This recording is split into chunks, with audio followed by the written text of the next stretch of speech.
Πάμε στην παρέα. Εδώ παίρνετε μεγάλες αποφάσεις. Καλημέρα μας. Μεγάλη βουλή, όχι μικρή, μεγάλη βουλή. Καλά, όλα καλά.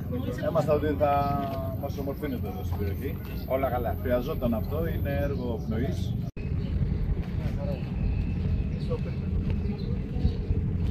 Τι κάνετε, καλημέρα. Καλά είστε, είστε καλά. Καλημέρα, τι έγινε? Καλημέρα, πώς πάμε, όλα καλά.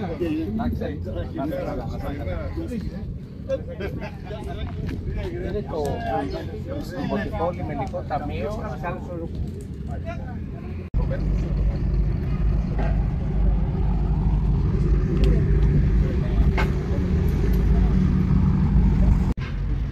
Γράφουν προγραμματική τώρα με στο καλοκαίρι.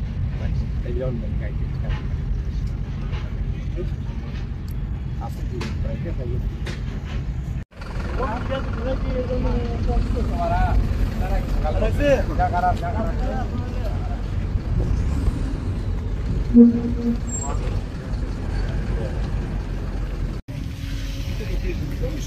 Η ανάπτυξη. Έλα τώρα. Άμα δεν βάλεις να γράφουμε στα εξωτερικά, θα καλύτερα. Περιφερειάρχη. Χαίρομαι πολύ.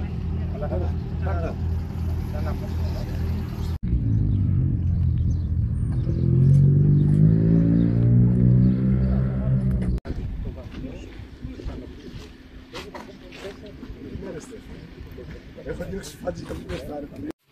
Θα τελειώσουμε, θα προλάβουμε. Προσπαθούμε, ναι. Ναι, ήδη έχουμε μαζέψει πολλά. Τι μεγάλο σήματα. σημείο.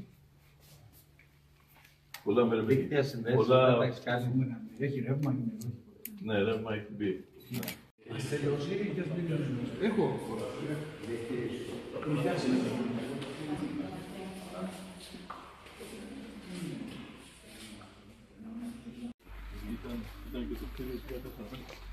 Όλες οι επιφάνειες οι ξύλινες έχουν τα φάκελα θα εκτός. Λοιπόν, νομίζω ότι αυτό που είναι πολύ σημαντικό είναι το ζήτημα που αφορά την μεγάλη ανάπτυξη την οποία την τρέχει η νέα πολιτική. Νομίζω είμαστε σε πολύ καλή φάση που γράφουμε την προγραμματική τις επόμενες εβδομάδες.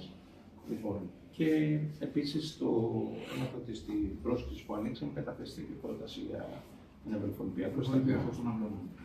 Το έργο της ανάπτυξης είναι από τα πιο σημαντικά έργα για το Δήμο μας. Ο οδός, αυτό που ανέφερα και πριν, γιατί ότι είμαστε παραμεθόριο της Αττικής, είναι αλήθεια. Είναι η πρώτη φορά που θα γίνει τόσο σημαντικό έργο στο Δήμο Οροπού.